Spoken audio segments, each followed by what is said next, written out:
Before we get started with our recent grad panel, quick introduction. I'm me, Patricia Posey, Tech Superwomen. Up next, we have Zoe. I'm Zoe Olson. I went to University of Oregon, and I'm now doing cloud architecture at Accenture. Hi, everyone. I'm Jibby Ayo-Ani. I graduated from Carnegie Mellon in 2016, and now I'm currently working at Capital One. Hi, everyone. I'm Billie Wei. I graduated from Harvard last year, and now I'm working as a PM at Microsoft. Talk about some impressive women up here. I mean, come on. And everyone was CS concentrations? Mm-hmm. Very cool. Yes. Nice. Well, maybe you could tell me a bit about that, about your voice and perspective on the pipeline in CS with women, and why does it leak? What is your perspective on that? So I think it begins pretty early on. As a lot of studies show, getting women involved in the high school level and even before that is important. But based on my personal experience, I at one point dropped out of the major and returned later on when I was an upperclassman with more confidence.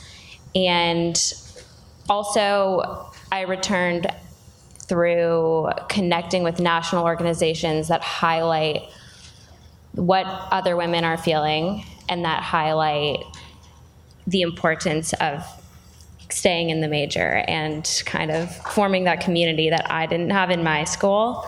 So that's, I think, how at least I was brought back into the pipeline after leaking out. Yeah, no, as Zoe mentioned, I think it's really important to get early exposure to the technology field, because I didn't even know I could be an engineer. I didn't think it was an option for me until halfway through college. And I think it's so important to have opportunities for younger students to get exposure to technology. And currently at Capital One, we do a program called Coders, where we go and we mentor at middle schools. So last year I worked for 10 weeks with this school out in San Francisco, and we mentored these students to build their own application by the end of the 10 weeks. And it was so cool to see the two young girls that I worked with from the first week, where they didn't think that it was a capability for them to build this full application all that they thought of on their own. And then by the end of the 10 weeks, they actually won the competition for the most creative application. And just seeing their faces beaming was so rewarding for me to see that they got this opportunity, and it's something that I didn't get, but I'm so happy that I'm able to be a part of helping stop that leaky pipeline. Yeah. Awesome. That's great. I'm going to echo that about starting early in the pipeline.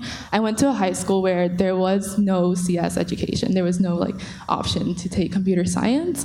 And also I discovered computer science when I went to college. I didn't know it was a thing. I didn't know engineering was a thing. But definitely going back to places where there are no CS programs and trying to build that awareness and to help bring CS programs to those schools is really important. I think also going back to CS education, I think that it is difficult to find people who've gone through CS educational programs and will go back into teaching. A lot of us get CS degrees and then we go into industry, but there is a lack of CS education out there and people who will go back and teach CS. So I think what you guys are doing is really fabulous. So keep doing that. Great. And a bit about your personal journey in each of your CS courses. What was your experience being a CS student at your respective schools? So this, for me, ties into what I was saying about, we need to start them early. It's so much easier said than done. My high school, I went to school in the Bay Area here, we had a computer science class. I would have never signed up for it if my friend went to a counselor and she was like, oh yeah, this class, most people get A's in this class because statistically the students signing up for that class were already doing really well across the board in most of their other classes. And stereotypically, I did not fit into, I just never would have thought, oh, I'm going to sign up for a computer science class. It was second semester senior year. I ended up in the class on accident. It ended up being a great match for me. And I think that in college, that also contributed to why I dropped the major at one point, because of the kind of the stereotype of a coder, of a hacker, of what people think of when they see that. That was hard for me. I didn't fit into that mold, but finding national organizations, coming to conferences like this and tapping in and seeing the creative side of computer science. And a lot of my friends who I went to high school with, who I'm still close with, they think that all I do is type ones and zeros, and they think that I code and that it's totally not creative at all and that there's no innovation involved. And so I feel like it's so important to talk about that and to highlight that in education early on and kind of bring the innovation creative aspect back to it and get more girls involved. Excellent. Yes. And Jibby, what was your personal experience in your CS course like? Yeah, absolutely. So I am Nigerian. Do we have any Nigerians out there? Yeah. So you might know that as a Nigerian, you are subconsciously breeded to be a doctor or a lawyer. And so I was pre-med when I was going into college, and I didn't even know that, as I mentioned before, that engineering was an option for me until I got to Carnegie Mellon. And I was like, this is a top CS school. Like, I feel like I can't not take a CS class graduating Carnegie Mellon. So at the end of my sophomore year, I decided to do that. And it was such a wonderful experience for me in that I had a really supportive teacher who allowed me to see that I could use this tool that similar to what I was doing in pre-med, doing something for the greater good. I could do that also with this tool of computer science. And so it was this awesome experience. But then the flip side of that was that I rarely saw people in the classes that looked like me. And so I started to kind of battle with this imposter syndrome of, is this space for me? Am I able to succeed in a space where I don't see people looking like me succeeding in that space? And so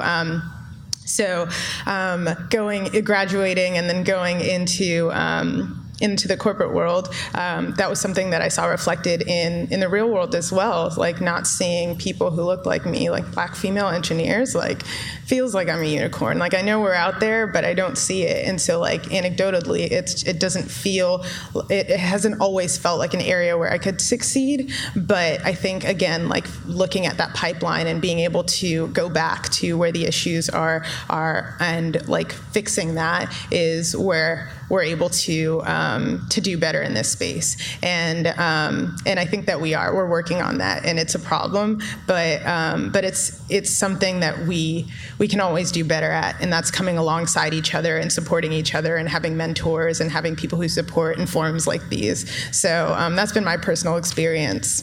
Yep. Great. And Billie. It's my turn. You guys know that I didn't know about CS until college. I actually took my first CS course in my freshman year. It's what do you call it? The course that everybody knows about, called CS50 at Harvard. It's also available online if you guys want to check it out. But that was my first class, and it was an experience. It was intense. I'm coming into freshman year, and you're kind of trying to adjust to college, and then also adjust to this like 12-hour weekly intensive like CS class at the same time. I made it through and I did pretty well in it, but at the end I felt so burned out and so like exhausted from the experience that I actually took off from CS for like a year while my classmates went on to some higher level classes. And then the next year, in sophomore year, I realized, I was like, oh wait, I do want to pursue this. I want to continue to create products and to build things. Has always been a passion of mine. But then I realized, I was like, I am actually so behind. because I did not go on to the higher level classes in my second semester of, freshman year. And just that realization put me in a panic. I was really kind of struggling there, almost dropped out, just like Zoe. But I think something that changed for me in sophomore year was I took this class called CS143, it's networks, at my school, and I found friends. I found two girls, Amanda and Annie, who were going through the same experience of being new to tech, of trying to find their way, of trying to figure out what this, we call it concentration, was, and the requirements, and how do you make it through this program. And I think community for me has been a huge part of keeping me in tech. I don't think I would have continued in computer science if I hadn't found some buddies to make it through, right? So that has been my journey so far, and I like to talk about this as the experience gap of when you go in and you don't know what's going on, and you finally figure out that there's this huge experience gap where you have to kind of catch up. I know this is echoed earlier in some other talks, but when you figure out that you're so behind, you haven't taken all the math classes that are required to take these CS classes, it really helps to have other people in the same boat and to really know that.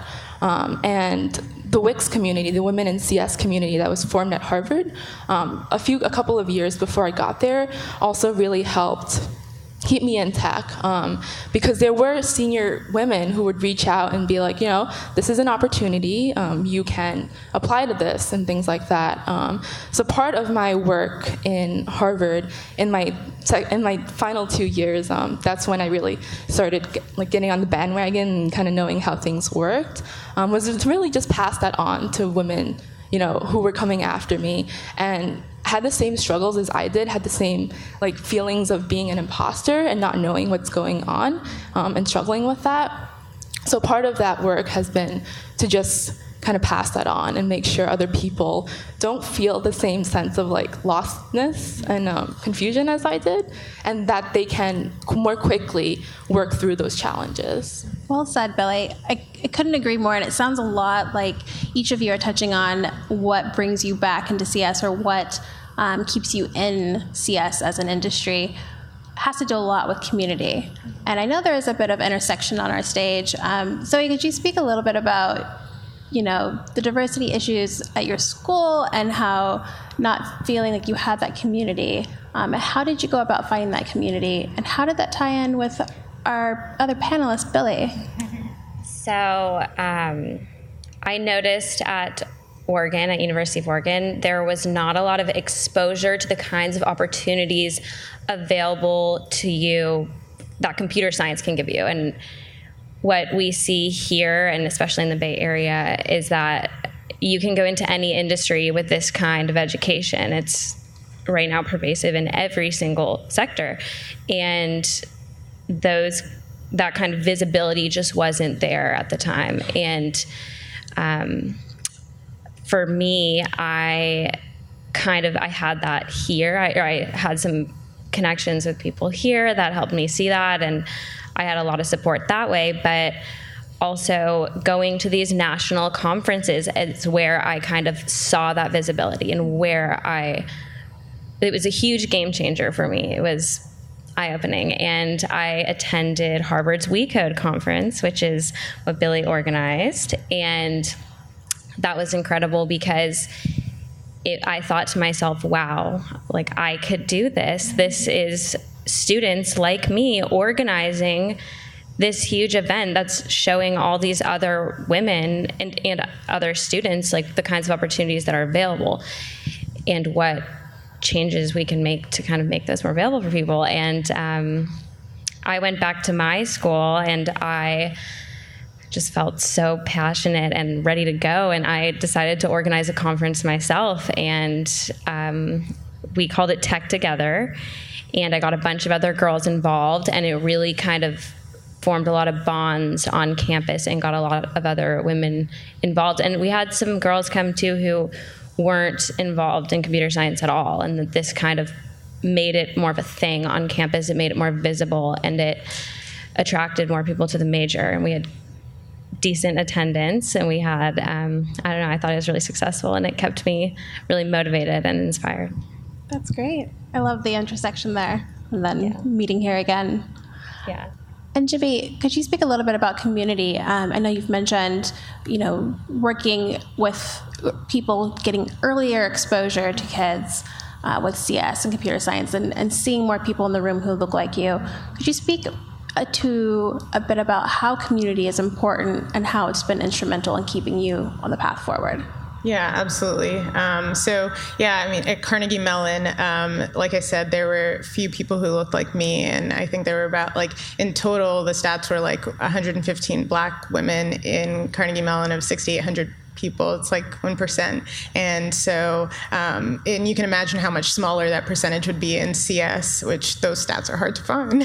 But it's an area that, you go to Carnegie Mellon's site, and the first thing that they say is, we can do better. And it's a known issue, and it's something that is being worked on. But then in terms of stopping that leaky pipeline, I think it's been awesome to meet people like Kat, who was the first Black woman that I met, Capital One, in a senior leadership position, and having her come alongside and support me in this space, and give me kind of this ability to see myself in a successful space at Capital One. And so just seeing people yourself in a space where you can succeed. I think Aaron had mentioned that's how we're able to succeed ourselves, is being able to see people in a space and they're succeeding, And so that's how I feel like community is really important. And then in terms of allies, being able to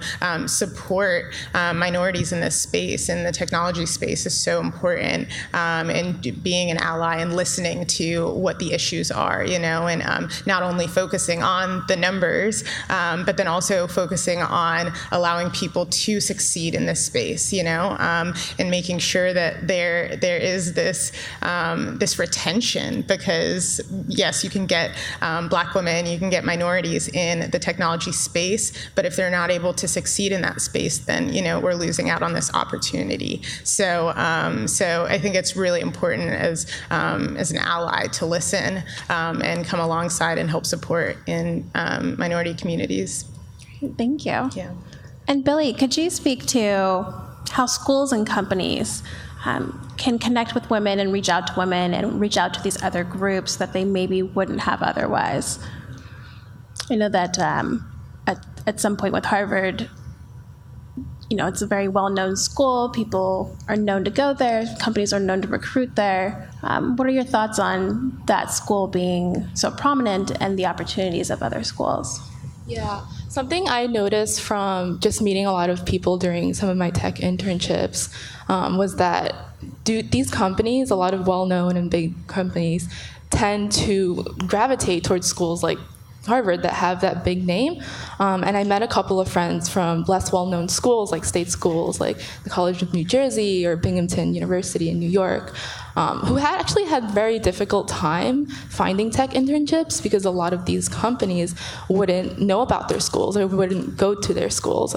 So I knew a bunch of qualified women out there who just weren't getting the same opportunities as I was because of the school that I went to. And that in itself is a privilege.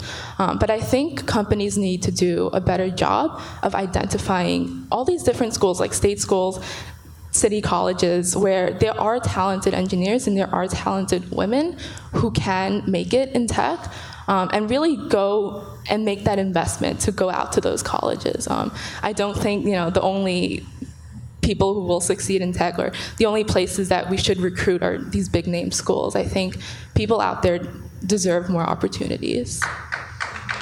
Absolutely. That is excellent. And I do want to wrap up here and start taking some questions for our fantastic panelists. I'm sure you have some. Can we get a few questions from the audience?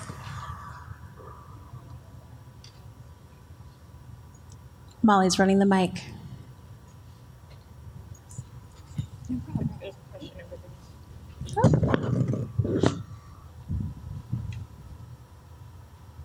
And if you could state your name. Hi, my name is Patty. I'm curious as to what feels authentic to you and what doesn't. So when like these companies are recruiting at the schools or at different conferences, what is it that you're like, wow, this is really great, really authentic, or not so much into this? Have you noticed a difference? Is there something that you would suggest that companies do to attract authenticity and strong women like yourselves? I could touch on that for a second. I think, like I mentioned before, like seeing people in those spaces, like being able to see women of color in higher level executive positions are ways that I feel like, wow, this is somewhere that I could succeed and I could I aspire to be like that, you know? And so I think that is where you can really parse through the companies that feel really authentic versus the ones who are, you know, it's not that they're not authentic, but that they're still at the beginning stages of moving forward in this pipeline. Yeah. Well put, Jibby. I definitely agree with that. The idea of diversity and inclusion being something you have to build upon doesn't mean you're not doing it. It's just that you're maybe in your first or second iteration and you need to build off of. So one way to show that authenticity would be to show that you're building off of it. Yeah, I like that.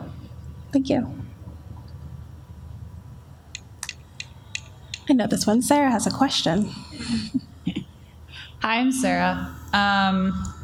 So all three of you talked about community, and I haven't been here for all the panels, so I'm not really sure if the topic of emotional labor has come up. But it feels like the way that community has been talked about is this like women's role kind of thing. And I'm wondering if any of you have any commentary about how it can be more of like a whole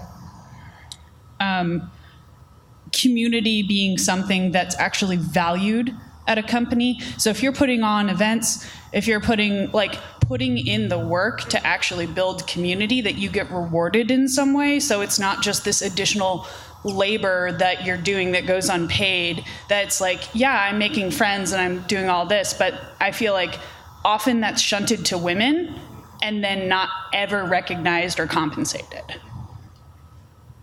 Yeah, actually, that's something I want to respond to because at work I'm involved in this D&I initiative that my org recently has started. And yeah, it's emotional labor, right? It's a lot of work. And when I signed up for it, I was like, yes, I'm very invested in this. This is something I'm passionate about. But at the end of the day, it's work. It's a lot. It's labor. Like you can't sugarcoat that. And I think that one thing that has helped me personally is knowing that leadership is invested in this. My leadership has regular meetings with the people who are involved in D&I and gives it a voice, right? So the way it works is we come up with these ideas, and we know that leadership is behind it. They send out the emails that go out to the whole entire organization promoting whatever we are working on. So adding visibility from leadership, I think, definitely helps. Yeah, displaying that buy-in from a high level. Yeah. Definitely. Another question.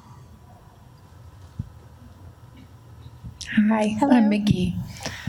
Zoe, I have a question for you. You mentioned that you had left the major and had gotten involved with some organizations that were able to help you find your way back. I happen to be privileged enough to be able to work with women who are trying to find their way into this industry. I'm really interested in what specifically they were able to do to help you find your way back to tech after you started to move away.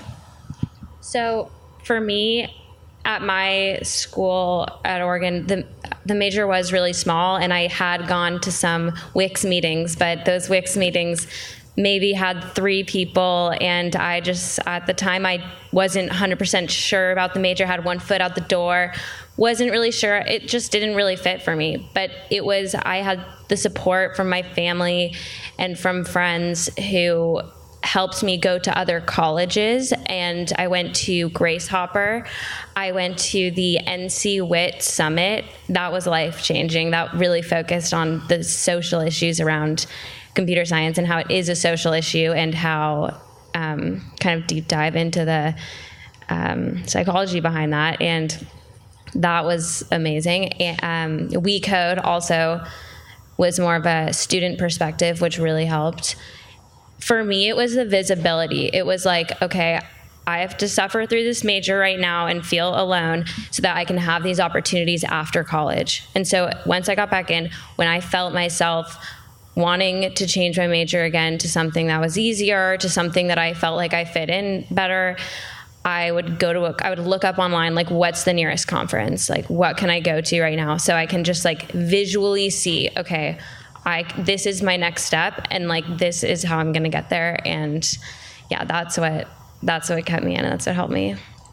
Yeah, and I wanted to touch on that as well. Like, I think more in the corporate side of things, like when I'd gotten into my job, I have been working for 2 years now, and I had recently been seeing like a lot of my peers promoted and not me. And so it was like, wow, there's this consistency of like me not getting promoted even in these different spaces. Like having different managers, like there's this consistency, it must be me, you know? And so then like speaking to mentors, you know, I think the most important thing that was told to me was that recognize that you are in a system that's not necessarily built for you. You know, it's built for white men to succeed. And so like, you can't blame yourself, because I was thinking, you know, this is not the space for me. I probably need to move out of technology because I can't succeed here. And I think that it has been the most powerful thing for me to think that way so that I'm able to push myself. It's so important to have allies and be able to have a company that supports you. But at the end of the day,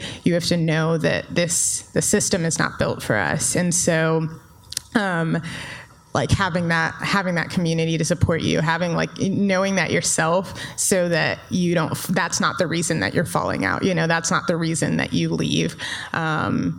Yeah. No, I love that. And I love hearing thank you for that question, Nikki.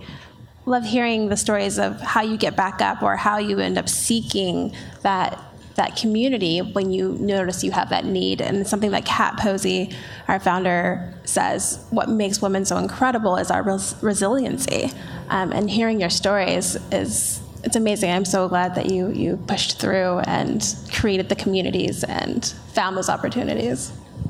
I mean, it's crazy to think, but like, in a way, Billie is the reason that like I am where I am today. Aww. And like, we didn't really know each other, and this conference kind of like brought us together again. But it's crazy to think the small things that at the time you don't know will really impact your trajectory. And yeah, so we need more conferences. Yeah. I love that. And Billie, did you have any idea that what you were building your community would have such a large effect on someone's life like Zoe's? No, I didn't. I actually got involved in We Code because I had actually gone the year before Zoe, and I found it so inspiring and so cool that I wanted to become involved the next year.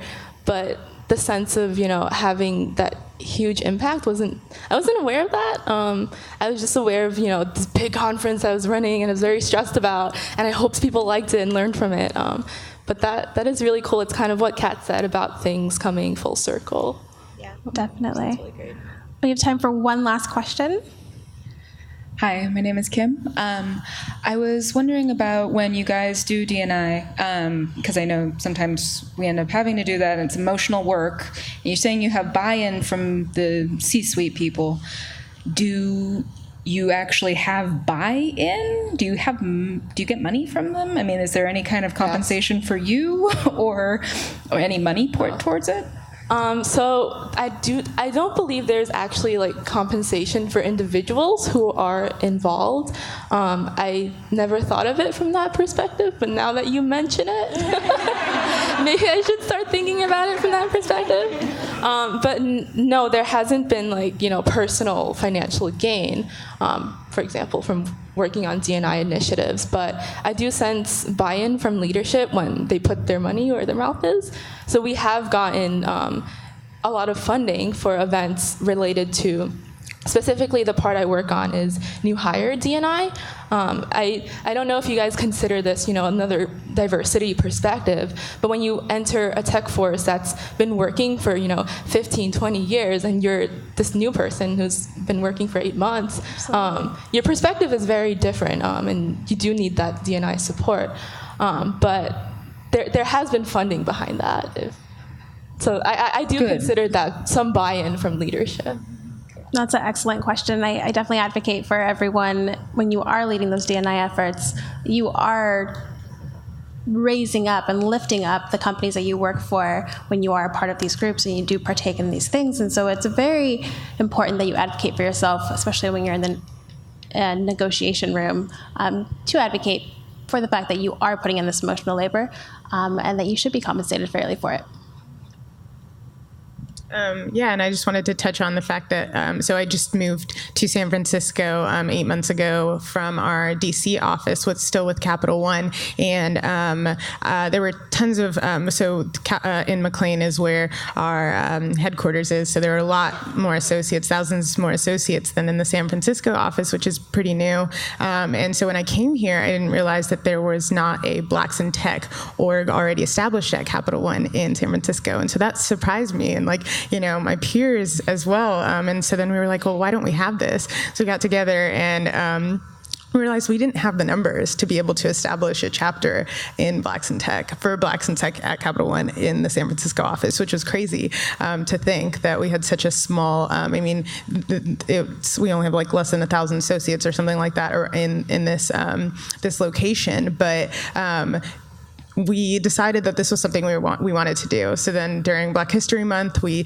held events and we got signups for allies and we got the numbers, and we're starting to develop that buy-in from senior leadership in the San Francisco office so that we're able to establish a chapter and have that support and have events where we are supporting the Blacks in Tech specifically. So yeah, so it's definitely something that's being worked on, and that that we're constantly trying to focus on. And I've got my ladies in the back over here, co-founders, Blacks in Tech, woo woo. But yeah. Awesome work. Thank you, ladies. Can we get a round of applause for our amazing panel?